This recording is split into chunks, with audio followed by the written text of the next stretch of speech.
Buenas noches, estimada diplomando.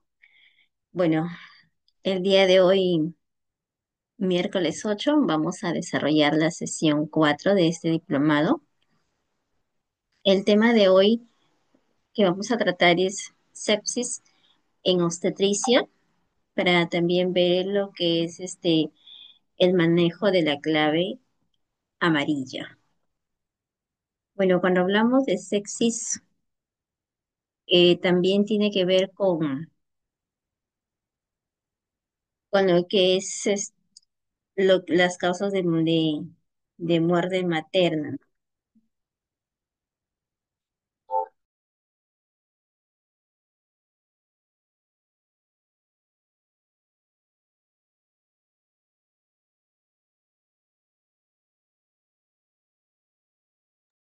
Disculpa un segundo, por favor.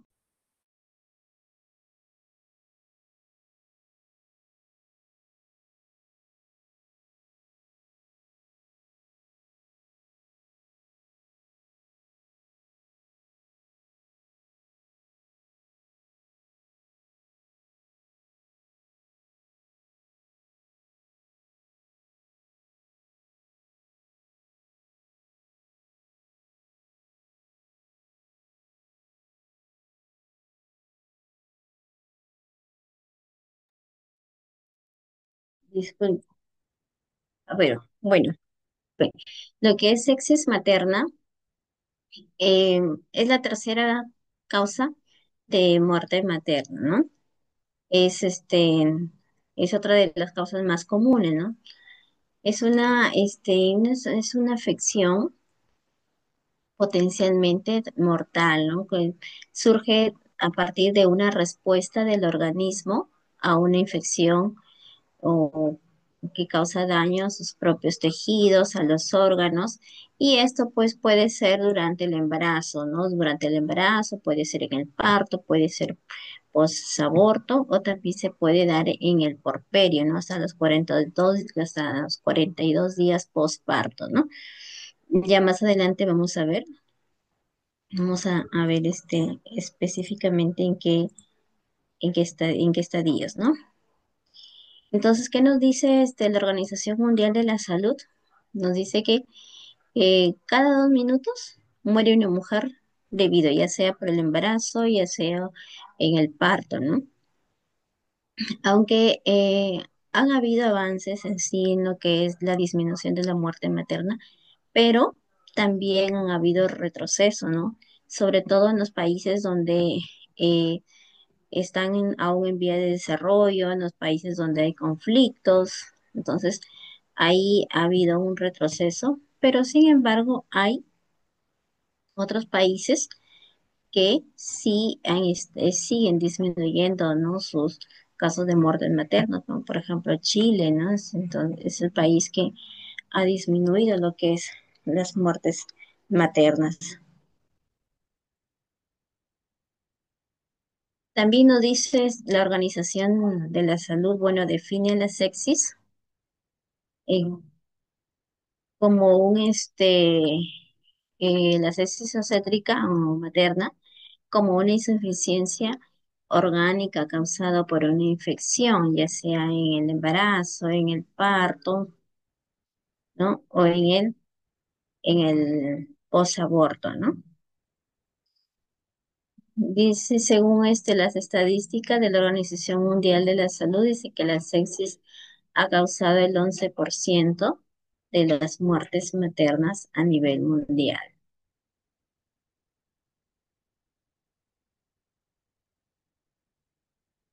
Para definir qué es infección, vamos a definir algunos términos para entender lo que es sepsis.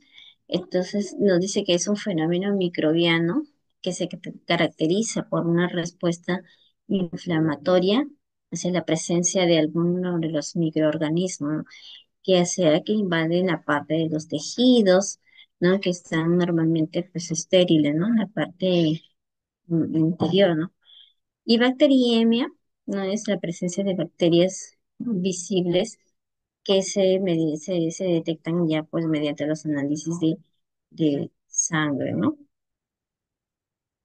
Sepsis, bueno, es una complicación que tiene lugar cuando el organismo produce una respuesta inmunitaria desbalanceada, anómala frente a una infección. La sepsis es una urgencia médica que de no ser diagnosticada o de no ser tratada en forma temprana puede causar daños irreversibles, ¿no? Entonces, si no se trata a tiempo, vamos a llegar a un choque séptico, va a haber una falla multiorgánica, ¿no? Que esto pone en riesgo la vida de de la gestante o de la puérpera, ¿no? También puede ser de una persona, pues, común, ¿no? Una persona que no sea gestante. Y el choque séptico, pues, es un tipo ya grave, ya es una complicación ya de la sepsis, en el cual aquí hay, pues, alteraciones ya circulatorias, hay alteraciones celulares, alteraciones metabólicas. Entonces, y esto, pues, va a incrementar el riesgo de muerte. Entonces, la sepsis nos dice que es una disfunción orgánica, ¿no? Causada por una respuesta. O sea, ingresa la infección, nuestras defensas quieren combatirla, ¿no? Pero por la magnitud de la infección, pues a veces ya no pueden nuestras defensas no hacer alto a esa infección. Entonces, em, la sepsis refleja más o menos el 10% de lo que es mortalidad, ¿no?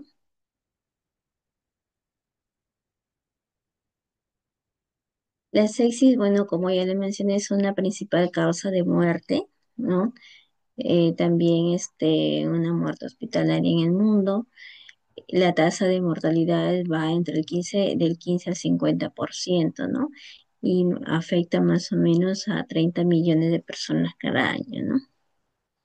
Entonces, aquí hay una regla de tres, ¿no? Afecta, dice, a 1,2 millones de niños, afecta a 3 millones de recién nacidos y afecta pues a 30 millones de personas en el mundo. Entonces, las, todas, no todas las complicaciones relacionadas con el embarazo y el parto se pueden prevenir, pero algunas sí se pueden evitar. O sea, las sepsis también se puede evitar. Hay que tomar, hay que hacer conciencia sobre este tema, hay que reconocer los síntomas, los signos, los síntomas y el tratamiento rápido para evitar a llegar a una sepsis. Y bueno, y el shock séptico es una situación producida por una sepsis, ¿no? En la que las anormalidades de la circulación o células y del metabolismo subyacente son lo suficientemente grave para aumentar, ¿no? Es la mortalidad. Entonces acá también hay parámetros que vamos a ir viendo más adelante. Y lo que es el SIRS o el síndrome de respuesta inflamatoria sistémica es una respuesta inflamatoria sistémica hacia una variedad, ¿no? Da una variedad de injurias, de clínicas severas, ¿no? Acá ya vamos a encontrar con dos o más criterios, como por los criterios pueden ser, por ejemplo, taquicardia, ¿no? Puede ser hipotensión, alteraciones de la conciencia,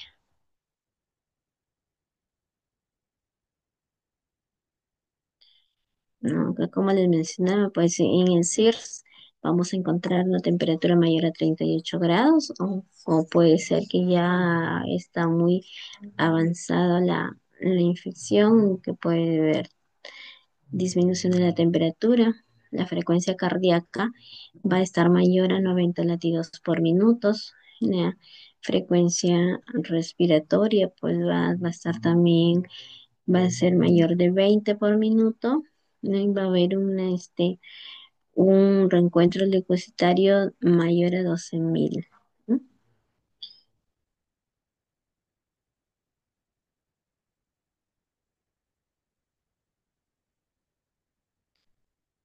Bueno, y sepsis, una respuesta sistémica de infección. Acá también vamos a encontrar temperatura mayor de 38 grados o menor de 36. Igual la frecuencia cardíaca va a estar también mayor de 90. La frecuencia respiratoria también va a ser mayor de 20 por minuto. Igual vamos a encontrar un reencuentro leucocitario o con desviación a la izquierda.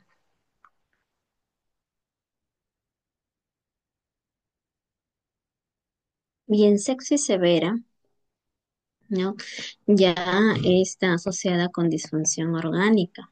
Acá puede haber hipoperfusión, hipotensión, ¿no? Ya acá hay puede haber acidosis, puede haber oliguria, ¿no? Y puede haber también alteración del estado mental, ¿no? Alteraciones de la conciencia.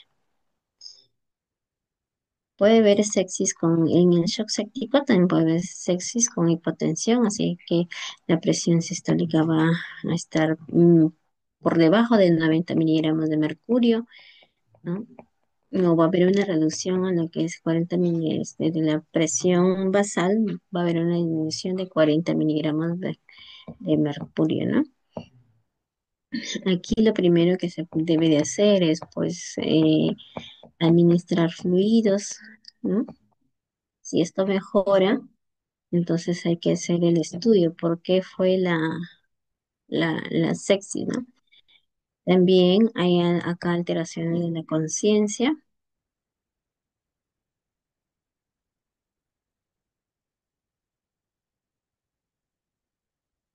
¿Cuál sería la etiología de la sepsis? Bueno, la sepsis gestacional y puerperal puede tener un origen pélvico y puede tener un origen no pélvico, ¿no? Anteparto, las causas más frecuentes pues son de origen pélvico, ¿no? Y intraparto suelen ser ya de origen pélvico, ¿no?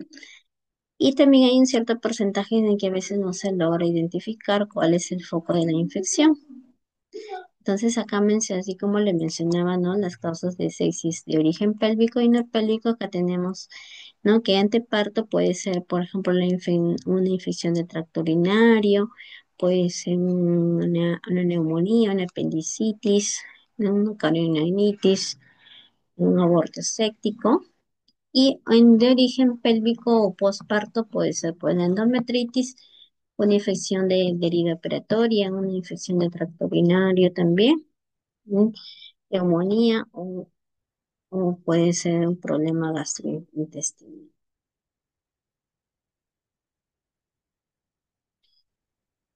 El microorganismo que puede producir esta sepsis, los más frecuentes son pues, la Escherichia coli, el Streptococcus del grupo A y B, ¿no? Entonces los gram negativos también, hay bacterias anaerobias, entonces, y otros organismos pues que también han sido partícipes de lo que es. Entonces, la sepsis en obstetricia primero pues empieza con una infección, ¿no? Una infección que le puede producir una fiebre, puede producir taquicardia, puede ser taquignia, los leucocitos pueden estar con una desviación hacia la izquierda, ¿no? Esta infección, si no se trata a tiempo, puede producir una sepsis, ¿no? La sepsis pues ya va a venir con una disfunción orgánica, ¿no? Va a haber una hipotensión arterial. De no tratarse, de no hacerse el diagnóstico oportuno, pues van a producir una sepsis severa, ¿no? Una sepsis severa que de repente no responde la hidratación, ¿no? Por la magnitud del cuadro, a veces no responde, ¿no? a la magnitud, entonces a lo que es el tratamiento y nos produce pues un shock séptico, ¿no? Y si, y si hablamos ya pues de un shock séptico, estamos en un caso más grave. Bueno, la Organización Mundial de la Salud hace un consenso de definición de lo que es sexis, llegando a la conclusión de que la sexis materna pues es una condición que pone en peligro la vida de la mujer, ¿no? Em, y que puede ser durante el embarazo, el parto, ¿no? O el posaborto, bueno, hay abortos, pueden haber abortos espontáneos, como pueden hacer haber abortos provocados, que es lo que generalmente termina en exesis, ¿no? Abortos incompletos, ¿no? O hasta el posparto 42 días, ¿no?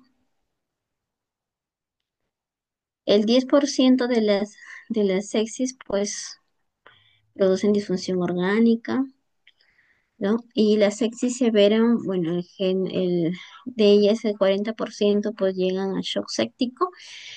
Y si hay una sepsis más una hipotensión arterial, ya acá se va a requerir de vasopresores para poder mantener la presión arterial media mayor a 65 miligramos de mercurio, ¿no?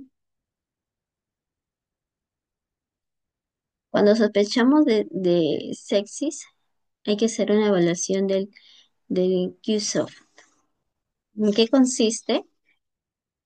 En evaluar la presión arterial, ¿no? Si hay hipotensión sistólica, ¿no? Tiene también parámetros, ¿no? Si hay una hipotensión, quiere decir que estamos en, en un puntaje de 1, ¿no? Si hay alteraciones del estado mental, vamos a sumarle uno más. Si hay taquignia, también el puntaje. Acá, el valor normal, cierra la puerta. Si hay taquignia, también le va a sumar, se le va a dar una valoración. Si es una valoración de 0, el pronóstico va a ser favorable, ¿no? Pero si es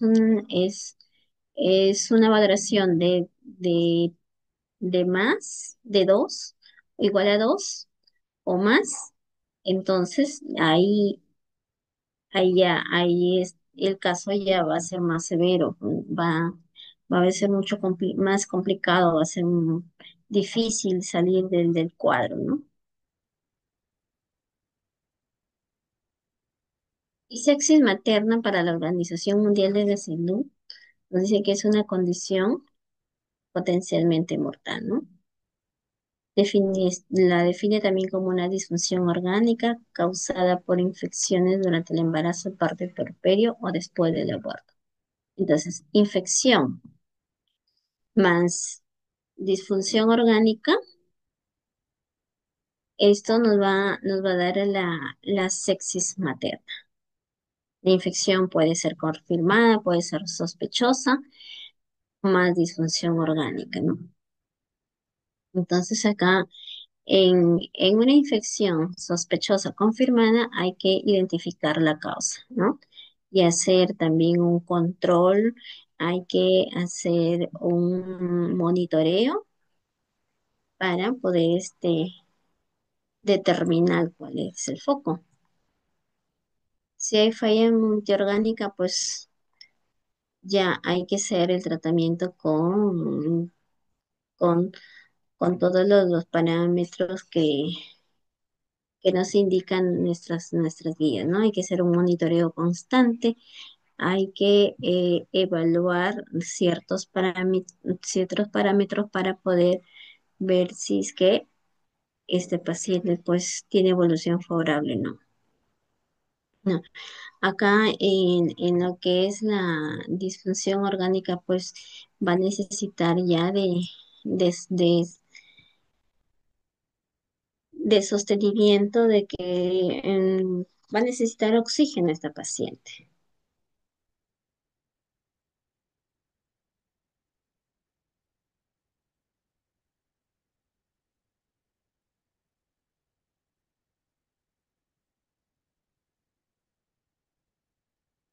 Bueno, en conclusión, la definición para lo que es sepsis en materna proporciona, primero hay que hacer prevención, hay que hacer una identificación y hay que hacer un manejo eficaz, ¿no? Identificar los signos precozmente, ¿no? Y hay que confirmar lo que es la sepsis materna.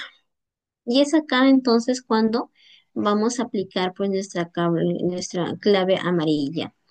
Según la guía de emergencias obstétricas, ¿no? Define, acá consideran la sepsis y el shock séptico, ¿no? Para ellos debemos de aplicar lo que es la clave amarilla. También para lo que es nuestra guía, también nos dice que el sepsis, bueno, es un síndrome de respuesta inflamatoria, ¿no? A un sistema asociado a un foco de infeccioso conocido sospechoso. Y la sepsis severa, ya hay acá hay ya alteraciones de la conciencia, ¿no? Ya hay alteraciones también de las funciones vitales. Y el shock séptico, acá, aparte de las alteraciones de las funciones vitales, entonces ya hay un compromiso sistémico, ¿no? La etiología, bueno, l- generalmente es una infección bacteriana la más frecuente, ¿no? Tenemos a los bacilos gram negativos también, que son los principales causantes de este síndrome, ¿no? Y como resultado, pues nos va a dar un síndrome de respuesta inflamatoria sistémica. ¿Y qué factores pueden generar estas infecciones, ¿no? ¿Quiénes son estos factores que están asociados a poder producir una sepsis? Pues son la manipulación de las vías genitourinarias, pueden ser también las maniobras abortivas, la endometritis puerperal, una pielonefritis, ¿no? Acá hubo un caso de una gestante que acudía al control prenatal, ¿no? Primera atención, segunda atención, la tercera atención prenatal, estaba con funciones normales, pero ya en el cuarto control empieza ella a presentar taquicardia, ¿no? Tenía 98 de frecuencia cardíaca, en el quinto control igual tenía 100 de frecuencia cardíaca. Entonces aquí, esta paciente estaba alertando, pero, o sea, solamente tenía la taquicardia, no tenía otros problemas, ¿no? Otras molestias, no tenía síntomas urinarios, nada. No, es probablemente que ella ya tenía una infección urinaria, pero era asintomática, ¿no? Una bacteriuria asintomática. Esta señora, esta gestante, llega al octavo control, ¿no? Y siempre en todo, a partir del tercer control, ella ya estaba con su taquicardia de 100, 102, 105, 106. Llega la señora ya con 37 semanas y empieza a hacer los cuadros, ¿no? De fiebre, alteraciones de la conciencia, y la señora ingresa muy mal al hospital. A buscar el foco, había sido un foco urinario. Ese foco urinario le causó una sepsis que la llevó hasta la UCI. En la UCI se presentaron más complicaciones y terminó pues en una muerte. Por eso es importante hacer los exámenes de orina desde la primera atención prenatal, ¿no? Digo, porque a veces los exámenes de orina salen negativos, de repente no es una manera adecuada de tomar la muestra, o errores, no siempre hay falsos negativos, entonces, o falsos positivos, entonces lo ideal sería un urocultivo, ¿no? En pacientes que tienen antecedentes de que en los embarazos anteriores han tenido infecciones urinarias, entonces hay que, en este nuevo embarazo, hay que hacerle un urocultivo desde la primera atención prenatal, ¿no? Por cada trimestre. El primer trimestre es un urocultivo, segundo trimestre un nuevo urocultivo, ¿no? Si esta paciente ha tenido ya sus, sus antecedentes de infecciones urinarias. Si es una paciente que no ha tenido infecciones urinarias en los embarazos anteriores, pues se le hace un urocultivo inicial y después solamente si es que presentará síntomas. La corionitis también es otro factor de riesgo asociado.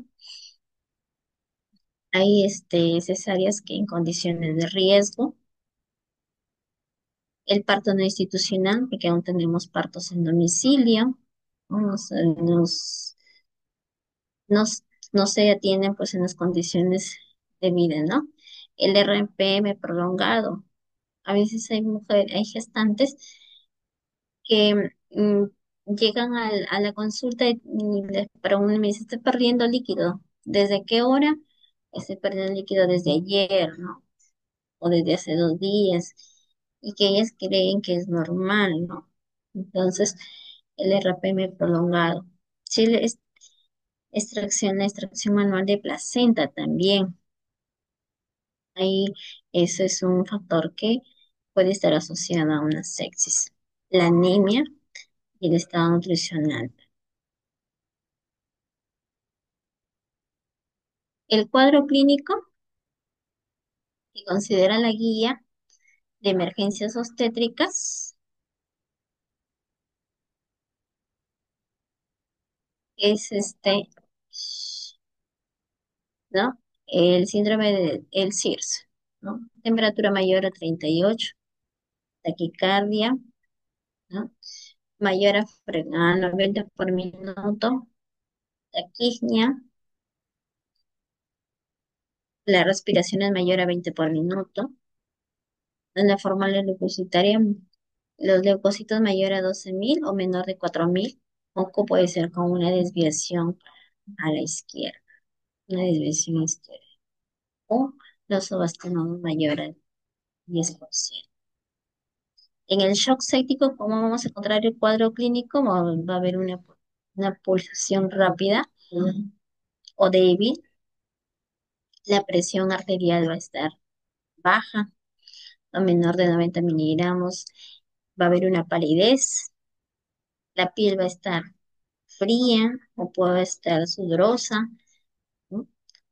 Ansiedad, confusión, y puede también presentarse oliguria.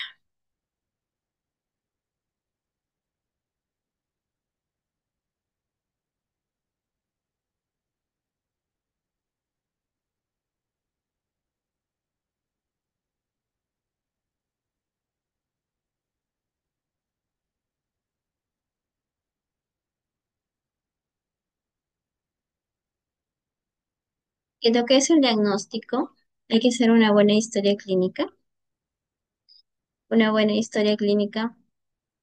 una anamnesis.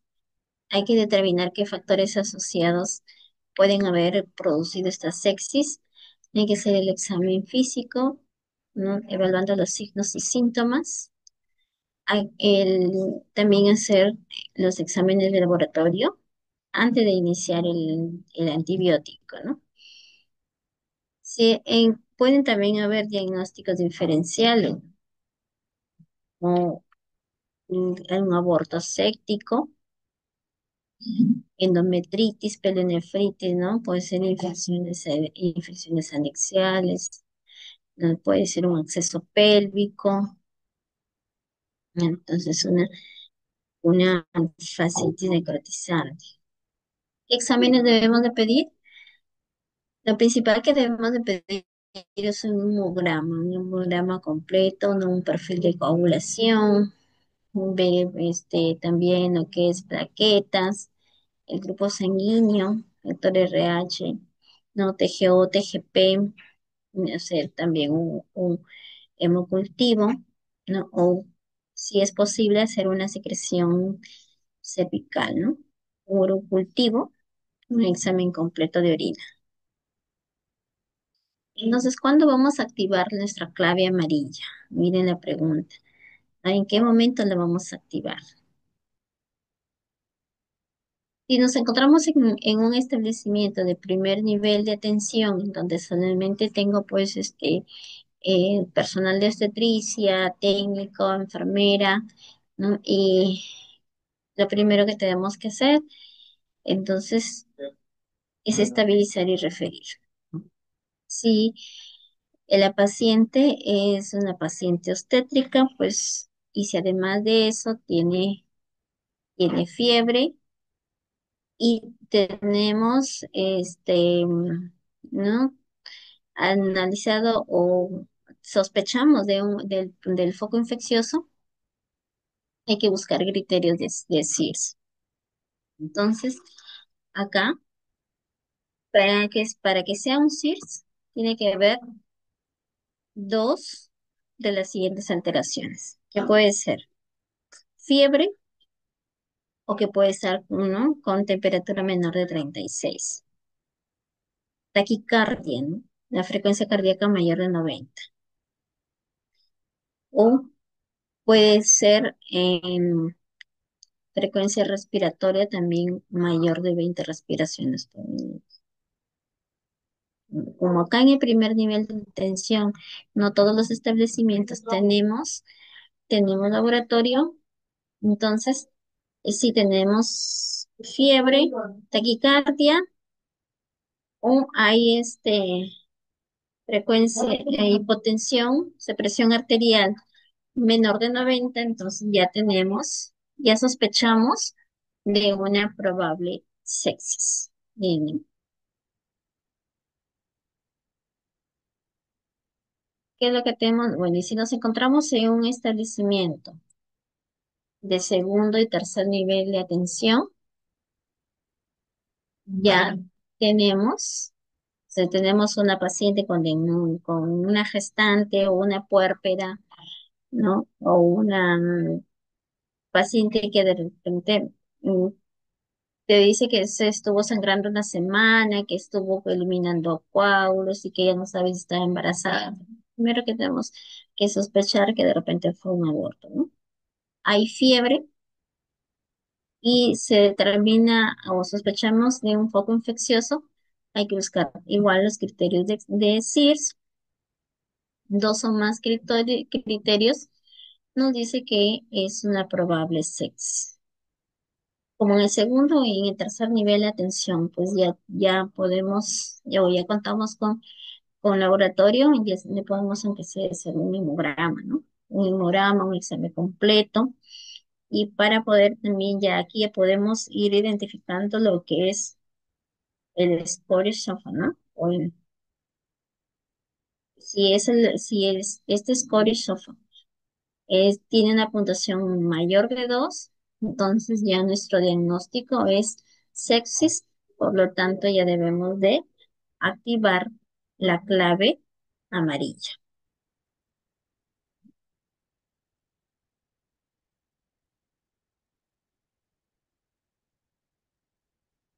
En el primer nivel de atención, el objetivo es identificar el foco infeccioso, determinar si hay sospecha de sepsis, ¿no?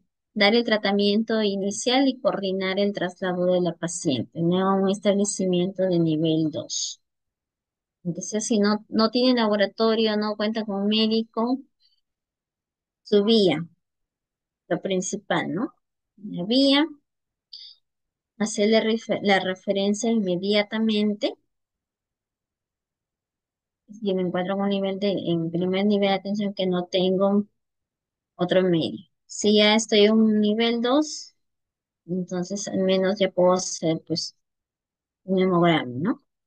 En el minuto cero, a la paciente que llega con fiebre, hay que realizarle la anamnesis, hay que buscar los factores, ¿no? Hay que realizarle el examen clínico, ¿no? Si es una puérpera, hacerle un tacto vaginal, ver las características de los loquios, ¿no? De repente es por retención de restos placentarios, ¿no? Está haciendo su endometrista, está haciendo una sepsis. Entonces, em, si al hacer el tacto vaginal hay dolor en la movilización del cuello uterino, entonces me está indicando que es- hay, hay un compromiso, ¿no? Hay un foco, el foco infeccioso está en pelvis, ¿no? Igual, aparte de esto, controlo yo las funciones vitales, eh, ¿no? Controlo la temperatura, el pulso, la presión arterial, entonces, sonograma. Y si ya ahí estoy confirmando mi sospecha de sepsis, debo de activar ya mi clave amarilla.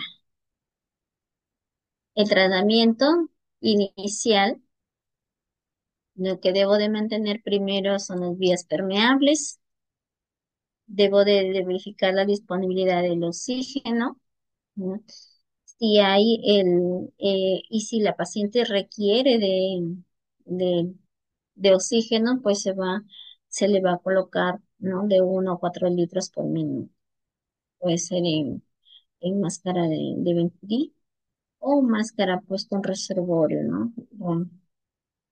Asegurando que haya una buena saturación de oxígeno debe de ser mayor al 95%. Hay que canalizar las vías periféricas, ¿no? Con un Avocat 10 número 18. Hay que acá se necesita administrar, ¿no? Hasta 1000 mililitros de lo que es cloruro de sodio, ¿no? Hasta uno se le puede administrar, o sea, 1 litro de cloruro de sodio en los primeros 30 minutos, ¿no? Evaluando de repente, eh, ir evaluándola también a esta paciente, ¿no?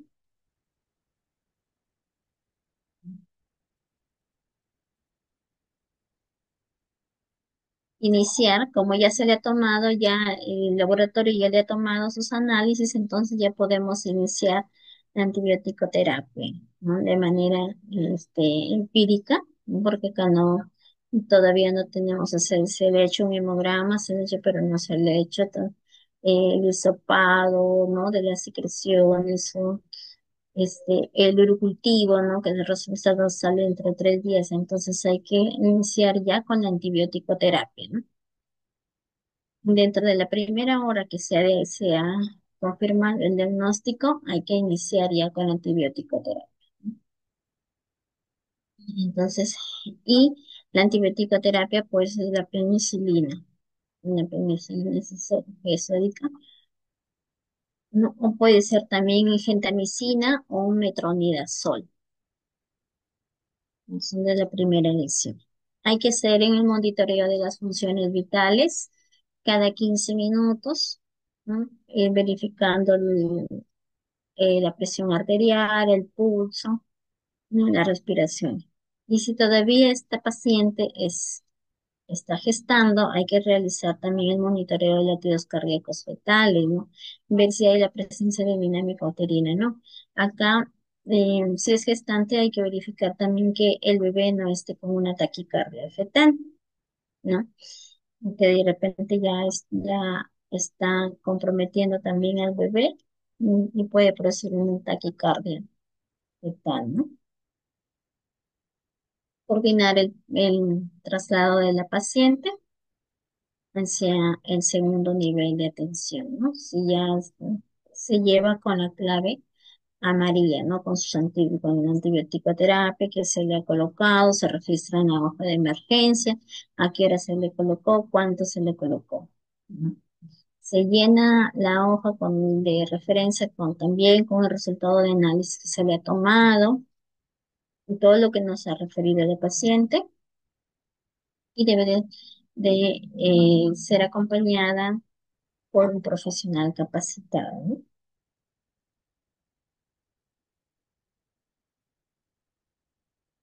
En el minuto 60, entonces ya acá en este minuto, en este minuto, o sea, a la hora nosotros ya debemos de tener identificado, ya establecido el foco séptico, ¿no?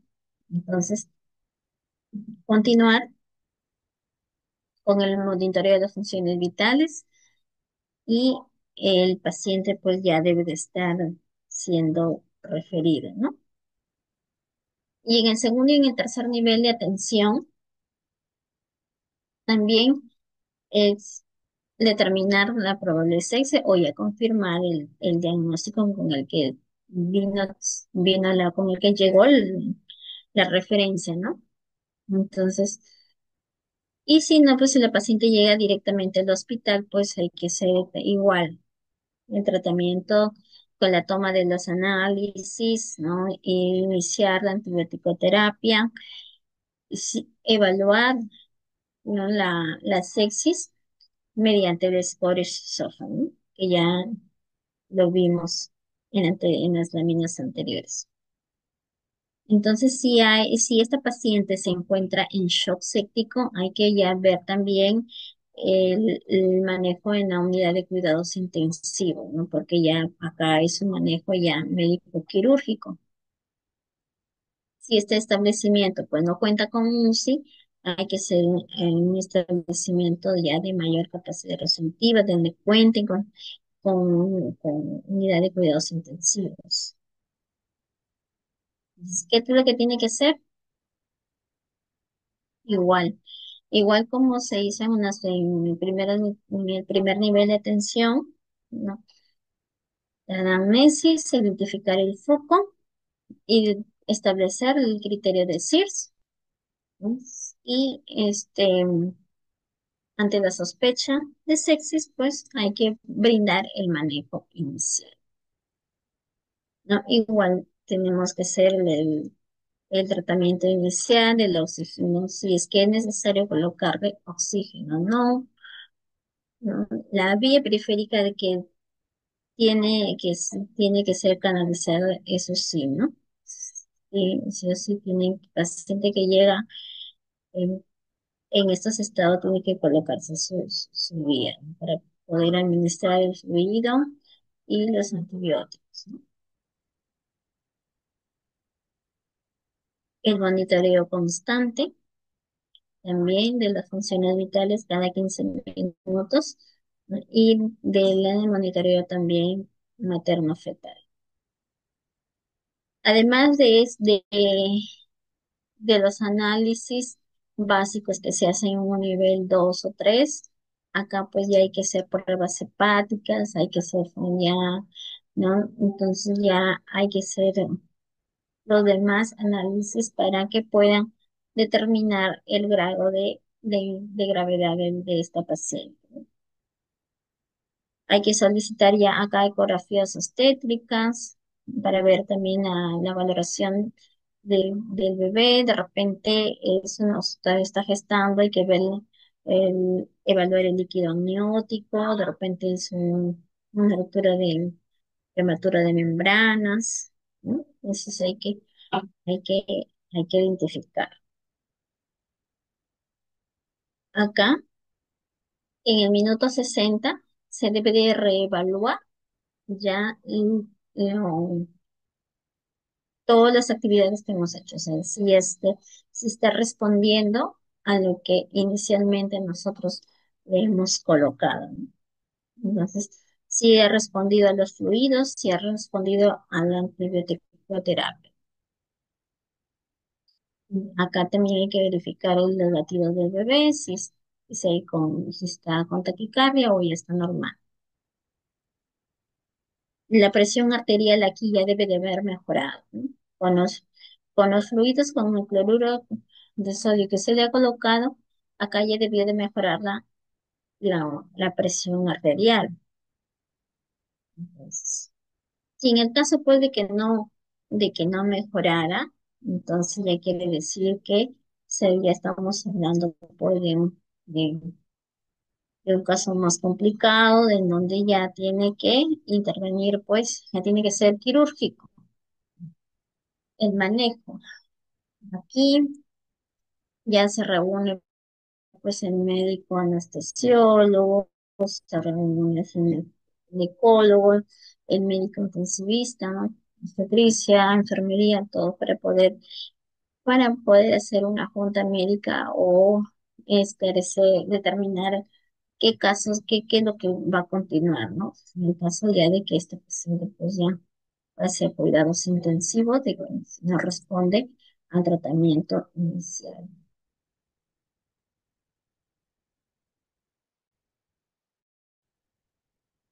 Entonces, si en el establecimiento de salud nivel 2 no cuenta con cuidados intensivos, entonces hay que hacer el traslado a un nivel 3, ¿no? Donde acá hay que asegurarse ya que se encuentre pues el equipo completo, tanto los equipos médicos, así también como el personal adecuado para el manejo de estos casos. En el minuto 180 ya el equipo va a evaluar el caso y van a evaluar también las acciones que se han tomado. Se va a determinar si la paciente se maneja en cuidados intensivos, ¿no? Y también se va a hacer pues una junta médica, o una reunión del equipo para tomar posteriores decisiones sobre el manejo que se da. Como dato clave que nos da la Organización Mundial de la Salud, nos dice que entre aproximadamente el 70% de los trabajadores de la salud y el 50% de los equipos quirúrgicos no practican habitualmente la higiene de manos. Y es verdad porque se observamos entre nosotros compañeros de trabajo que no tienen el hábito de lavado de manos o no lo realizamos correctamente. Yo observo a mis compañeros de trabajo, observo a los médicos sobre todo, que no realizan el lavado de manos, ¿no? ¿Qué dice el lavado de manos? Hay que lavarse las manos antes de y después de examinar al paciente, pero son muy pocos los que lo hacen. Yo recuerdo que en el COVID se nos educaba tanto en el lavado de manos, en el uso de la mascarilla. Yo observaba a los médicos, ¿no? Porque son los que tenían más contacto con los pacientes COVID, ¿no? O con las atenciones de los sacerdotes. Si nos están educando que debemos de lavarnos de manos para evitar contagiarnos, ¿por qué no lo hacen? Atendían un paciente, atendían a otro paciente, a veces con la mascarilla pero de todos hay uno más que lo observaba que no se lavaba las manos. Y, y entonces tiene que, es, debemos de hacerlo hábito, ¿no? Lavarnos las manos. Estoy atendiendo a mi paciente, termino de atenderla, voy y me lavo las manos. Y más si pues estamos expuestos a, a, a bastantes bacterias, virus y todo eso, ¿no? Cada paciente es un mundo diferente, entonces si nos laváramos la mano, pues vamos a evitar este tipo de infecciones, ¿no? ¿Qué nos dice en el parto? Hay que hacer el lavado de manos antes de atender el parto. Yo también las observo. No hacen el lavado de manos, algunos, no todos. ¿No? Hay que lavarlo de manos después de atender el parto. Así estamos con guantes, así estamos con batas, estamos con todo medio higiene, ¿no? Hay que lavarnos las manos. Entonces, hay que hacerlo hábito para contagiar a los demás. Y yo ahí, y cuando observaba esto, yo decía, a ver, voy a observar a este médico, ¿cuándo se va a contagiar de COVID? A la semana se contagió de COVID. Y yo le dije, digo, ¿usted se contagió después de lavarse las manos? Se reía, no, yo siempre con alcohol nada más. Y a la semana se contagió. Pero bueno, somos, como dice el dicho, ¿no? Caso de herrero, algo así dice el dicho, ¿no? Nosotros enseñamos el lavado de manos a los pacientes, pero no lo practicamos. Hay que hacerlo hábito, hay que hacerlo parte de nuestro entender diario. Entonces, ¿cómo debemos de prevenir? Tratando las infecciones de manera temprana, ¿no? Mediante una buena higiene. También es educar a nuestros pacientes que debe de lavarse las manos al preparar sus alimentos, ¿no? Después de cambiar los pañales, después de antes y después de salir del baño, ¿no? Entonces, así vamos a evitar muchas enfermedades, no solamente la sepsis, ¿no? Evitar tomar el agua sin hervir, ¿no? También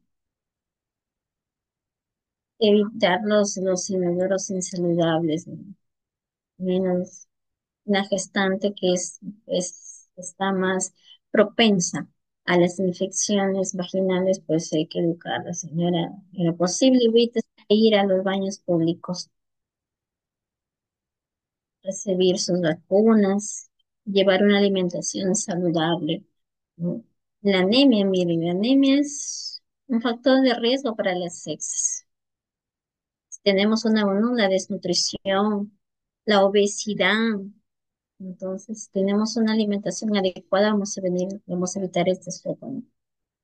Y que los recién nacidos reciban pues la lactancia materna desde el primer minuto, ¿no? Desde el, desde la hora cero.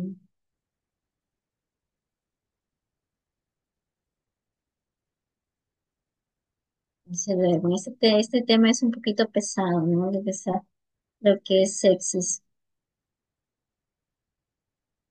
Y vamos a hablar también de lo que es ruptura prematura de membranas, la corionemia, la endometritis y mastitis. Así es, Vilma.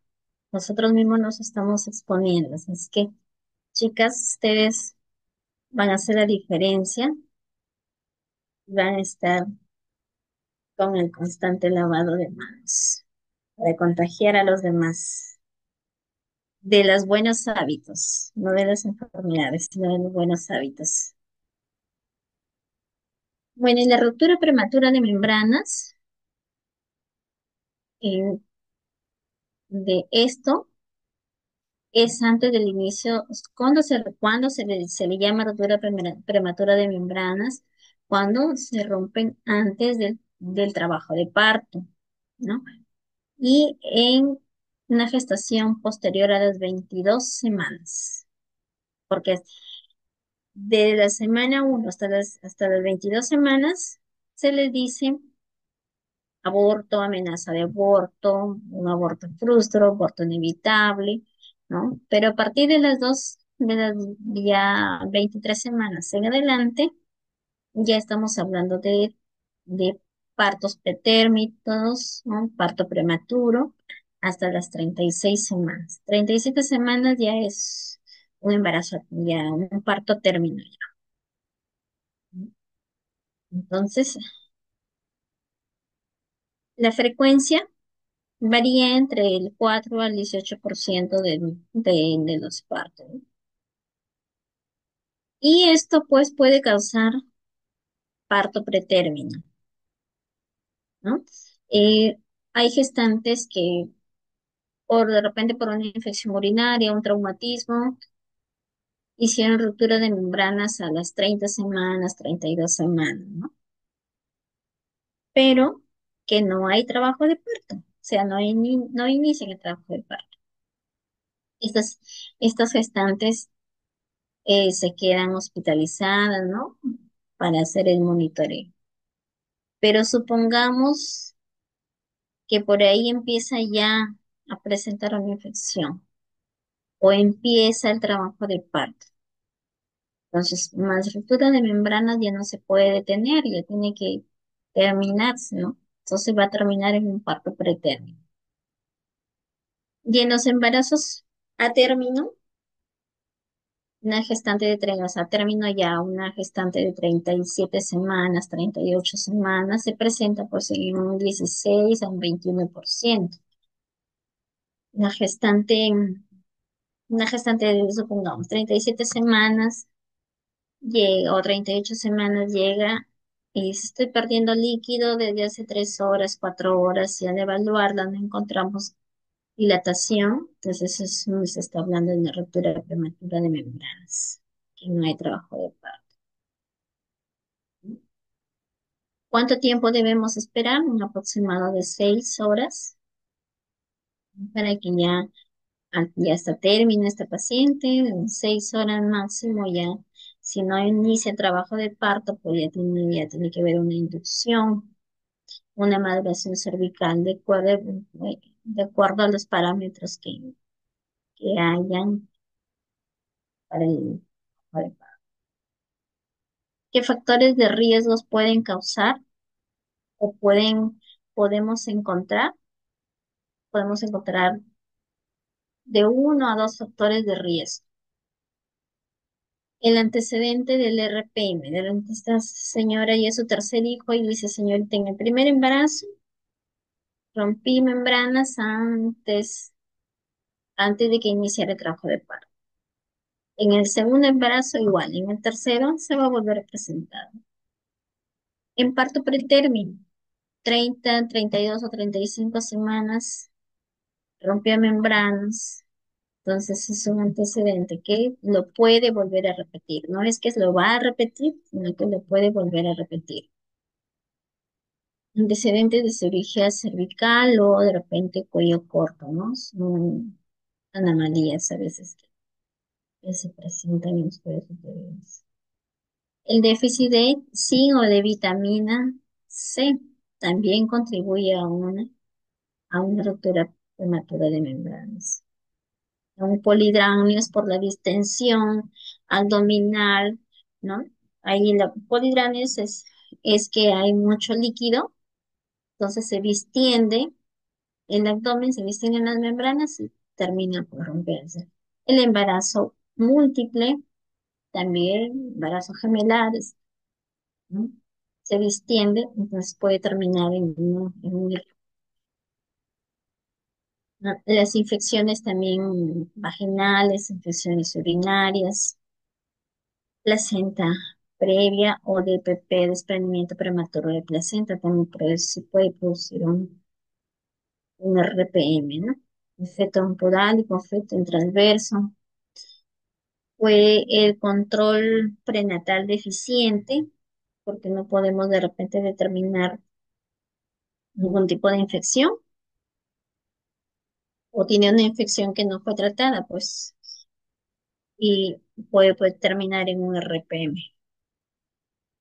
El tabaquismo, los traumatismos, También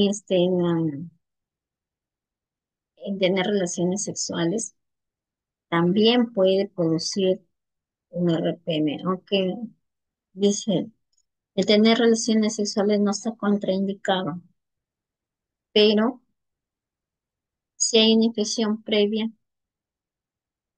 entonces, o es muy brusco el tener relaciones sexuales, entonces va a haber una contractibilidad, ¿no? Y eso puede producir un, un RPM, ¿no? El tacto vaginal de repetición. Llega la paciente de trabajo de parto y a la hora te dice, señorita, ya quiero pujar, quiero que me examine. Entonces no podemos estar examinando a los pacientes cada, a cada hora. El tacto vaginal se realiza cada 4 horas con esta finalidad de poder evitar que una ruptura de membranas o también una infección, porque cada vez que hacemos tacto vaginal, pues estamos llevando todas las bacterias, los gérmenes que hay en la vagina, que están fuera de la vagina, al hacer el tacto vaginal se llevan hacia adentro, canal vaginal, y eso puede producir una infección.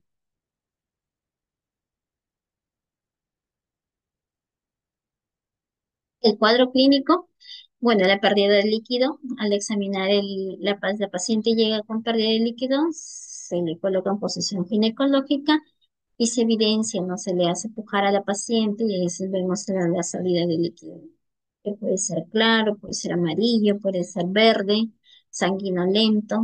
Entonces, antes ahí se hace el examen con guante estéril para determinar si está en trabajo de parto o no. Ujú.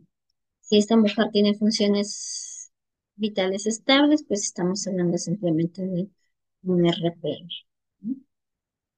Pero si hay una ruptura de membranas ya con infección, porque de repente la señora te dice, estoy perdiendo líquido de hace 2 días, de hace 3 días, o de hace 10 horas, 12 horas, entonces ya tenemos que estar sospechando de una infección, ¿no? Acá llega a perder líquido más fiebre, entonces estamos hablando de un foco infeccioso. Y si la frecuencia cardíaca está mayor a 160, es una paciente con fiebre, el bebé se va a encontrar con taquicardia. Se vamos a encontrar los latidos cardíacos fetales mayor a 160. Al hacer el examen abdominal, pues va a haber un útero doloroso, va a haber una irritabilidad uterina y puede ser también una posible sintomatología para sexo. ¿Qué tenemos que hacer acá? Una historia clínica completa de la paciente, evaluar los factores de riesgo el- que le causó el RPM, ¿no? El examen físico, del estado general, evaluar ¿no?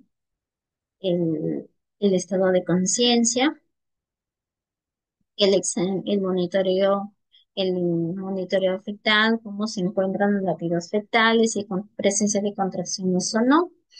Entonces, si al momento de hacer el examen, hacer la inspección visual, no vemos que hay salida de líquido, se realiza pues la especuloscopía. Se coloca el espéculo y se le indica a la gestante que empuje para ver si hay salida de líquido. Y en lo posible hay que restringir los tactos vaginales, ¿no? Acá el líquido debe de ser transparente, ¿sí? ¿No? No puede ser con olor a lejía o con olor a semen, ¿no? Si ya es una sospecha de RPM, o sea, al examinarla, no vemos que hay salida de líquido, porque a veces hay unas pseudomembranas, ¿no? Que sale un poco de líquido, pero las membranas se encuentran íntegras. No vemos al momento de hacer el examen, no hacen de la especuloscopía, no se evidencia líquido, entonces hay que observar a la paciente de todas maneras. Se le hace que se coloque una toalla higiénica y evaluarla, ¿no? Si esta toalla está empapada o está pues se tiene que iniciar ya, se tiene que activar protocolo. Pero si esta paciente está con la toalla seca, entonces hay que darle de alta y indicarle que continúe con sus atenciones prenatales o con sus tomas de repente de más análisis que se le puede realizar en ese día, ¿no? Se le llama un, un monitoreo, ¿no? Un seguimiento. Pero si al hacerle si tenemos ecógrafo a la mano, se le puede hacer una ecografía. Y si hay presencia de oligoamnios, entonces ya se debe de manejar como un RPE. También hay otros tipos de exámenes que se les puede hacer, como el test de nitracina, ¿no? Este test puede cambiar es un papel, ¿no? Un papel de nitracina. Y al colocarle el líquido, cambia de color. Entonces, si se torna de color azul, quiere decir que sí está perdiendo el líquido amniótico. También se puede hacer el test del lecho. Eso sí lo podemos hacer en los establecimientos de salud, porque simplemente se requiere de una lámina portaobjeto, un, un hisopo, no, un hisopo es que se hace el citocepillo, no, hisopo, el que se tomaba antes el Papa Nicolau, o de lo que se hace, el IVA. Entonces, con eso, del fondo del saco vaginal se toma la secreción, se coloca en la lámina y se lleva al microscopio para ver. Cuando es pérdida de líquido, se observa el helecho. Ahí se observa en la lámina. Entonces ahí estamos confirmando que sí es un RP, ¿no? Si tenemos ecografía, se puede hacer la ecografía, ahí se evalúa lo que es el ILA. Si el ILA es menor a 2, ILA es el índice de líquido amniótico. Si es menor de 2, pues hablando, nos estamos dando cuenta que son oligoamnios y por lo tanto, pues la paciente sí debe de quedarse en observación. Se debe de hacer ya un monitoreo, ¿no? Sí, para ver si hay probable infección cada 24 a 48 horas. Se realiza un hemograma, se le realiza una proteína C reactiva. Eh, hemos tenido, bueno, cuando se me internado, llegó una paciente de 26 semanas de gestación perdiendo el líquido. No estaba en trabajo de parto y se quedó en el hospital. Ella se quedó en el hospital mes y medio, porque así, dejando un día, le tomaban sus análisis, estaba bien, ella estaba en reposo, se le hacía monitoreo al bebé, estaba bien, no presentaba ningún signo de infección, por lo tanto se le seguía esperando, se le seguía, ¿no? Y mi ginecólogo dice, seguimos esperando un día más, si no todo está bien, pues no se va a determinar, no se va a, a dar por término el embarazo. La gestante estuvo hospitalizada casi 2 meses porque dio a luz de 35 semanas, no sé, no recuerdo muy bien, pero 35, pero 35, 34 semanas dio a luz, ¿no? Ahí recién se empezó a desencadenar el parto. Ella nos conocía, ya todos ahí en el hospital, ya sabía quién venía el siguiente día, quién le tocaba el turno, ¿no? Y así estuvo la señora 2 meses, bueno, desde las 26 semanas hasta las 34 semanas más o menos, hospitalizada y todos los días sus análisis, no poder determinar, ¿no? Que no se vaya a complicar. El monitoreo fetal también, sí, para ver si hay taquicardia o si hay disminución de la actividad cardíaca, ¿no? O de repente hay sensibilidad, hay irritabilidad uterina, ¿no? O hay presencia de contracciones. Y también la ecografía obstétrica es importante, ¿no? Para poder determinar si hay signo de infección. A las 32 semanas ya se le hace también, o sea, en la maduración pulmonar. O desde antes también se le hace 30 semanas ya se le empieza ya su maduración pulmonar, ¿no? Pero hay ciertas pruebas que también para determinar si es que ya hay la presencia de su infección.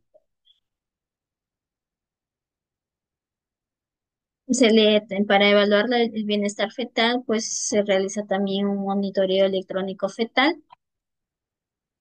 que si se encuentra entre las 32 34 semanas, se le hace un test no estresante, o también se le puede hacer un test estresante para ver o para determinar si hay tolerancia para parto vaginal. Los prematuros generalmente terminan por cesárea para evitar los traumatismos ¿no? Del bebé porque los huesitos del cráneo están frágiles y entonces puede haber un traumatismo. Entonces, lo ideal es que termine por cesárea.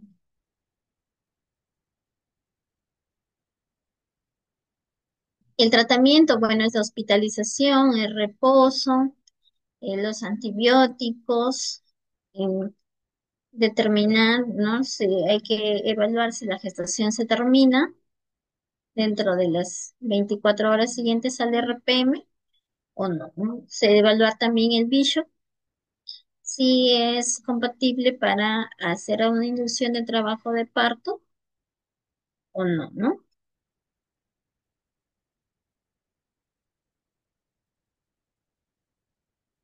Este RPM se produce en gestaciones de 24 a 33 semanas sin corionitis. Entonces, igual se hace la hospitalización. Eso es algo similar al caso que les contaba de la pacientita que hizo RPM a las 26 semanas, ¿no? Que se quedó en reposo, ¿no? Que se le hace el monitoreo materno-fetal, que se le hace un control obstétrico, ¿no? Todos sus análisis y también sus antibiótico-terapias, su madurez pulmonar, ¿no? Así debe de ser. Si hay ya muestras de maduración fetal, pues se termina la gestación, ¿no? Y si no hay madurez pulmonar, hay que hacer un manejo expectante, controlando estrictamente las funciones vitales, ¿no? Y sobre todo un hemograma y la proteína C real. El tratamiento, en caso de corionitis, hay que interrumpir ya la gestación. Con corionitis no podemos esperar, ya tiene que terminarse sí o sí el embarazo, ¿no? ¿Qué complicaciones maternas nos puede traer el RPM? Sepsis, una infección puerperal, ¿no? Puede haber también endometritis, corionitis, y en el neonato, que puede ser una infección neonatal, sepsis, en recién nacidos con bajo peso, prematuros. Puede haber también síndrome de distrés respiratoria y pueden haber hasta deformidades ortopédicas.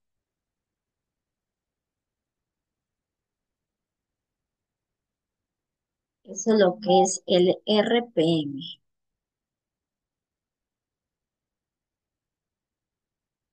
Ahora, la corionomnitis,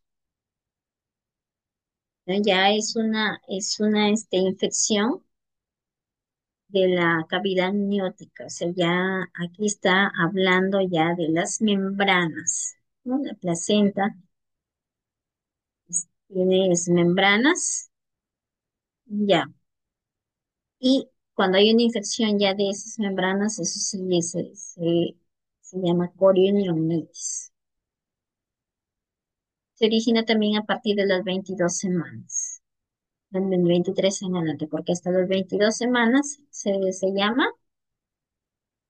aborto, ¿no? Aborto hasta las 22 semanas con un peso menor de 500 gramos.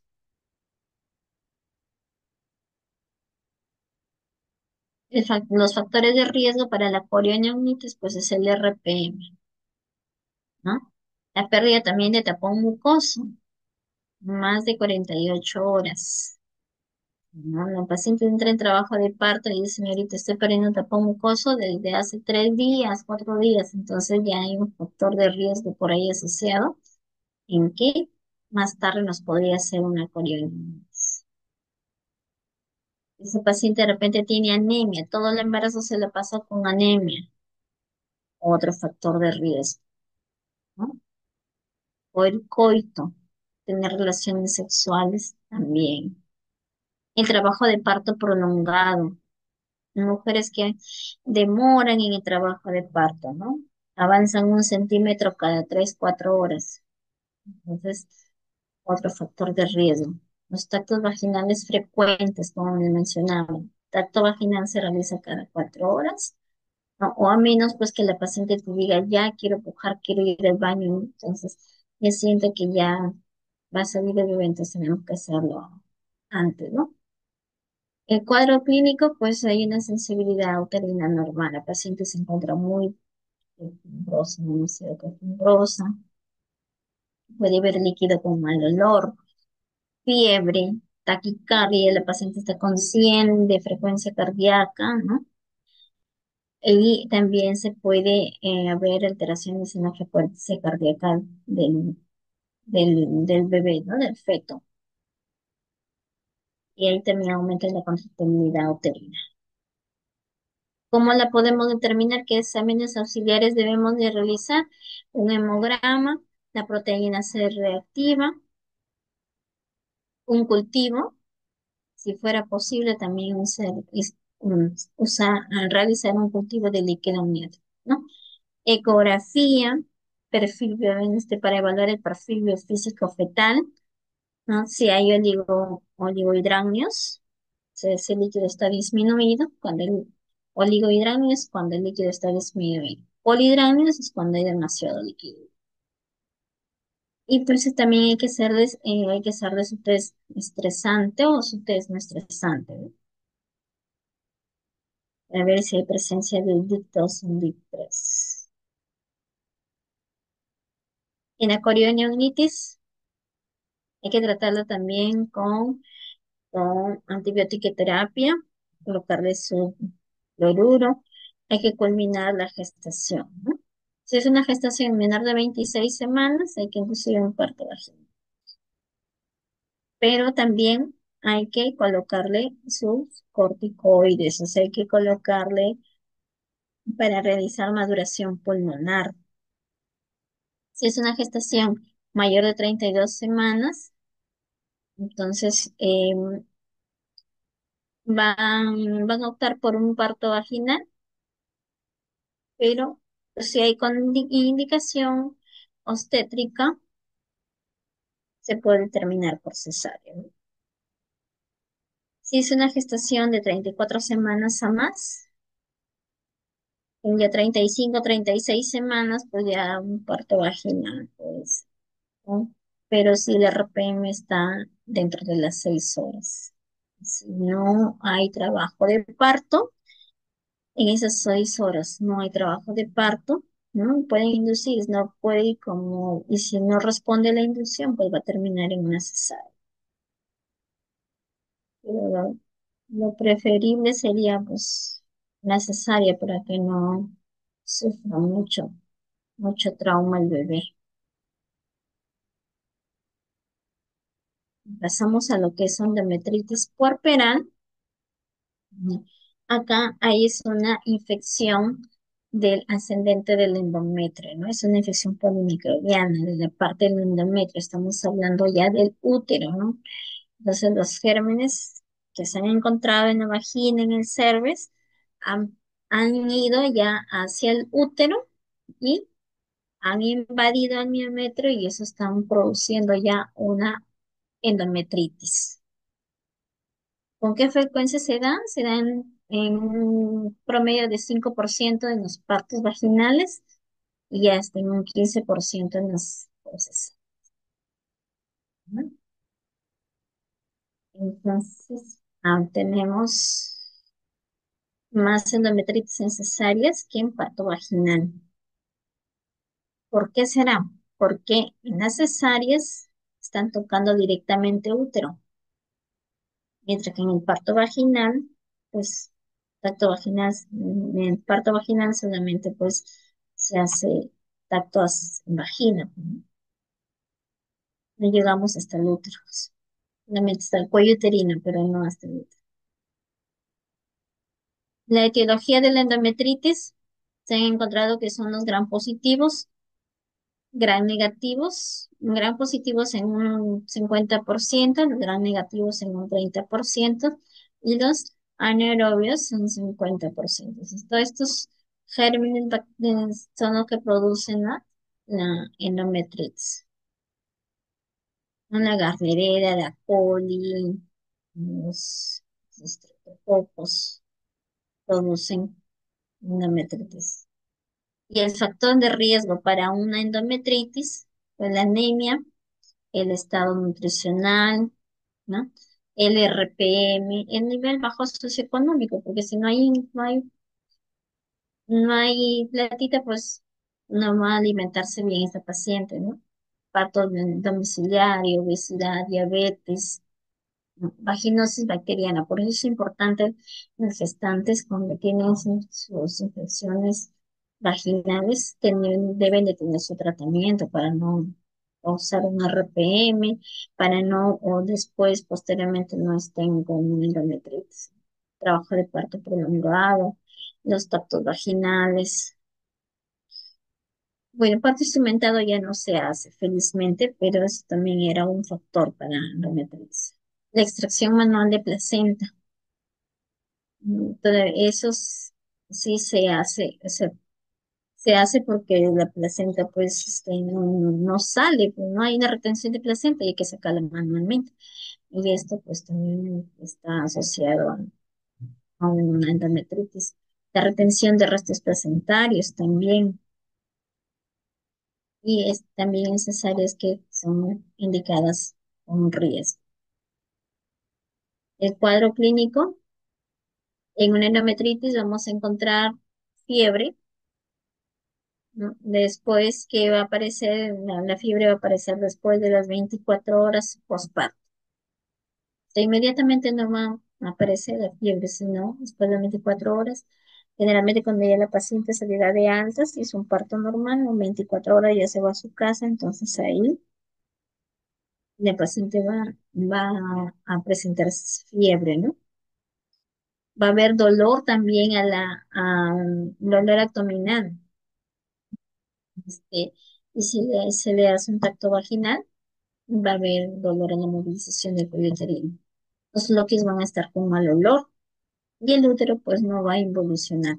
Se va a ver siempre aumentado de tamaño. Va a haber taquicardia. Y en algunos, si este cuadro se vuelve severo, ya pues va a haber un compromiso del estado general. No sé, va a haber hipotensión, va a haber fiebre, va a haber taquicardia, ¿no? Va a haber también alteraciones de la conciencia de repente también, si ya estamos muy severos. ¿Qué exámenes auxiliares se deben de tener? Un hemograma, un grupo sanguíneo, también BDRL, prueba de ELISA, RPR, ¿no? Hay que hacerle también un examen de orina. De repente es una infección urinaria y no es una endometritis. Una ecografía para ver si el útero está involucionando. O de repente hay alguna presencia de restos placentarios. Puede ser que de repente ahí se presentó un absceso o un hematoma. El tratamiento, pues acá la paciente debe de quedar hospitalizada, ya sea cuidados intermedios o cuidados intensivos, ¿no? El manejo debe de ser interdisciplinario, ¿no? Se le hace toda su terapia, se administra toda su terapia antibiótica, pues en caso de que sea quirúrgico, pues de repente hacer un LU, ¿no? O una esterectomía, ¿no? Pero previo antibiótica terapia. Y pues la mastitis también eh, es una infección pues de la mama, ¿no? De los vasos linfáticos de la mama que ocurren en la lactancia. A veces hay mujeres que dicen que no, que por el dolor que producen no le quieren darle lactar al bebé. Entonces, o el bebé tiene mal agarre, pues, se le debe educar también a la puérpera, ¿no? Que el bebé tiene que, no solamente tiene que coger el pezón, tiene que coger la parte de la areola, la parte, ¿no? Toda la parte marrón, toda la parte negrita, así del pezón ahí, tiene que el bebé coger, ¿no? Succionar, tiene que el pezón ir al paladar del bebé para que haga un buen agarre, pero no saben, no es solamente la punta del pezón, porque si no, ahí le va a producir grietas. Y si le va a hacer grietas, se va a hacer una laceración, entonces la puérpera ya no va a querer dar de lactar, ¿sí? Y ahí se van a producir las mastitis. Entonces, tiene que tener un buen agarre el bebé para que no produzca laceraciones. Y tiene que tomar, pues, ¿no? Lactar 20 minutos en cada mama. Empieza, supongamos, mama derecha empieza a lactar, ¿no? Se llena el bebé, pasa a la mama izquierda. En la siguiente toma va a empezar por la mama izquierda para que pueda vaciar toda la leche, ¿no? Y no puede, y no produzca esta mastitis. Y si el bebé pues o sea, no avanza a vaciar toda la mama, entonces antes de que empiece a lactar, la mamá puede sacar un poco de leche, porque la primera leche es agua, entonces se puede sacar un poco de leche, ahora sí poner al bebé para que lacte, ¿no? Y así, de tal manera que pueda vaciar toda la secreción láctea, ¿no? Para que no produzca infección, una mastitis. Que ya cuando hay una mastitis, la mama se vuelve dura, se vuelve roja y eso produce infección, ¿no? Produce infecciones y pues si no se va a tratar. Si una mastitis, pues tienen que drenar toda la parte purulenta que hay en la mama, ¿no? Si no, pues va a producir una sepsis, ¿no? ¿Con qué frecuencia se dan las mastitis? Entre un 2 a un 33%, ¿no?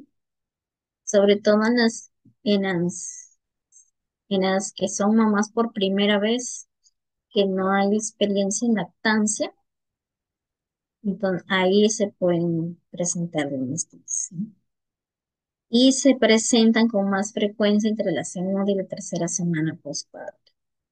Y a partir de la segunda y tercera semana ya empieza a producirse más leche, entonces el bebé no toma toda la leche y ahí empiezan pues ya las mastitis, las famosas mastitis, ¿no?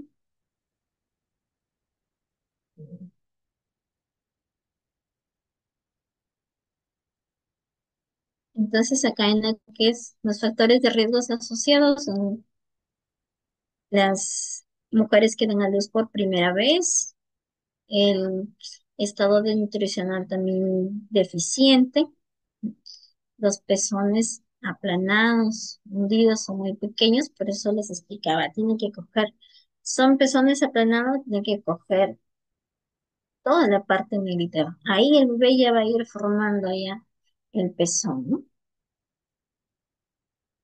Mastitis previa de repente, y en el embarazo anterior, en el hijo anterior ha tenido mastitis, entonces hay riesgo, ¿no? De otra mastitis en el siguiente embarazo. O de repente este niño ha venido con problemas de paladar hendido, labio leporino, entonces ahí también no no va a haber una buena lactancia y le puede producir una mastitis. Mm.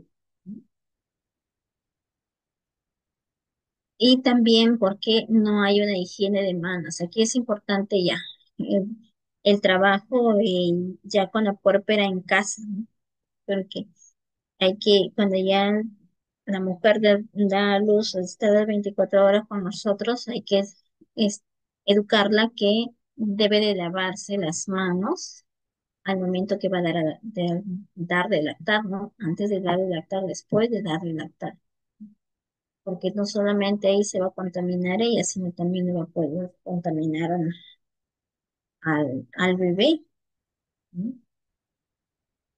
Hay que hacer esa educación. Entonces, la mala técnica del amamantamiento puede producir una mastitis.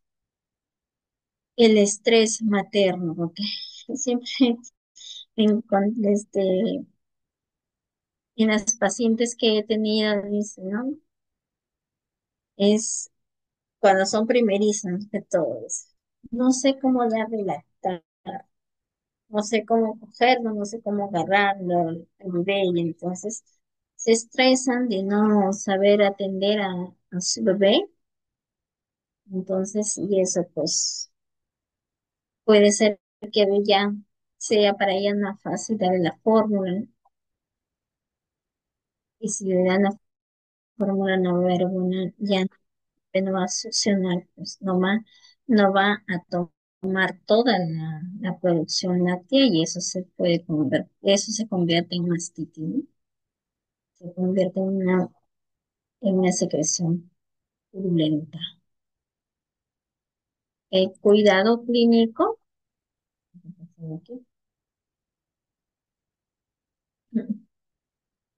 cuando son, cuando hay signos de severidad. En cuadro clínico ya pueden haber, por ejemplo, los signos de severidad, ¿no? Cuando está la mama intensamente dolorosa, roja, está dura, está,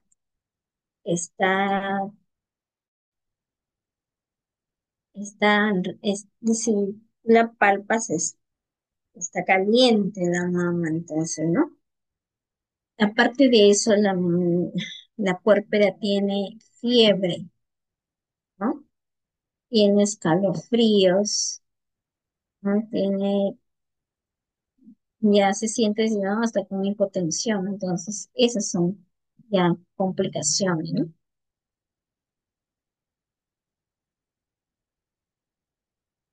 Los exámenes auxiliares que se deben de hacer, igual que en los demás, un hemograma completo, ¿no? También sacar una ecografía también es necesario para determinar si es una mastitis difusa o si es un exceso.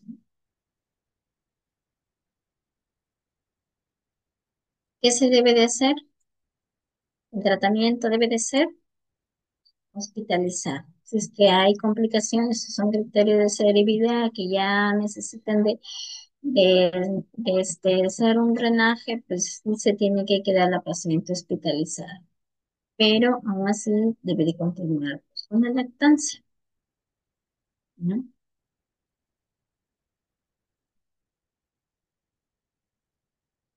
La lactancia materna es lo que le va a ayudar a disminuir estos accesos, ¿no? Estas mastitis.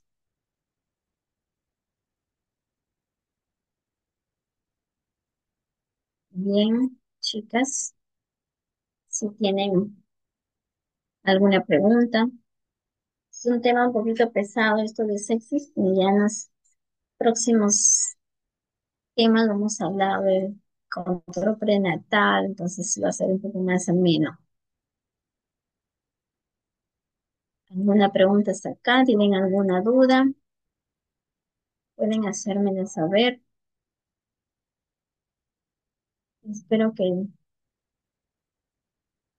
les haya sido productivo.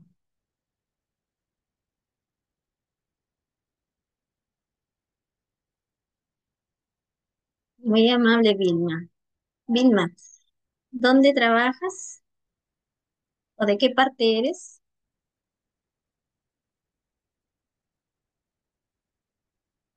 Chepén. Chepén, muy bien, Vilma. ¿Estás trabajando para alguna institución?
Magister Irene, buenas noches.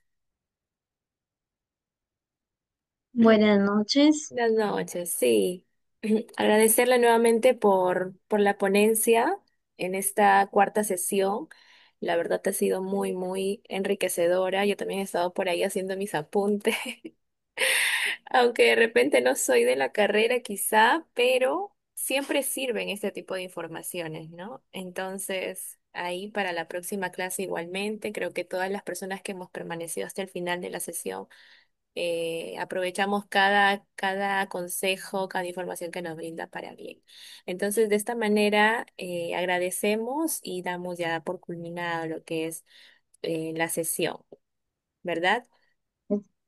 Muchas gracias. Así es, sí, es importante conocer ciertos puntos porque eso nos va a ayudar también en nuestros día a día, ¿no? Porque, no, por ejemplo, ¿no? Después no somos mamás o cómo podemos aconsejar, ¿no? Es importante siempre es tener conocimiento de lo que es, ¿no? Salud, ya sabemos, ¿no? Una sepsis se puede evitar con un lavado de manos, entonces eso tenemos que tener en cuenta, ¿no? O a un familiar, de repente dices, no, dio a luz, estoy con fiebre, entonces es un signo de alarma, ya podemos aconsejar, podemos ayudarle, ¿no? Siempre es bueno saber de todo, como digo, siempre aunque sea por cultura general, debemos de saber un poquito, ¿no? De todo, ¿no? Y esto que nos falta muchísimo también por aprender. Así Mm, es, Magiste. Muchas gracias. Nuevamente le agradezco por la ponencia en esta oportunidad. Y bueno, si no hay más preguntas de repente, porque creo que ya no han dejado preguntas. No, no, No, no, no. no, ¿verdad? Quizá al Ah, interno, tal vez, no sé, bueno, de todas maneras, ya daríamos por culminado lo que es la sesión de hoy. Bien. muy bien, muchas gracias Sí. también a ustedes Eh, por su atención. sí, claro que sí. Respecto al material de estudio, si me lo pudiese compartir, sería excelente para también pasarlo por el grupo, para que ya, ¿Ya? claro, lo puedan tener el material y lo vayan estudiando en este caso, ¿no?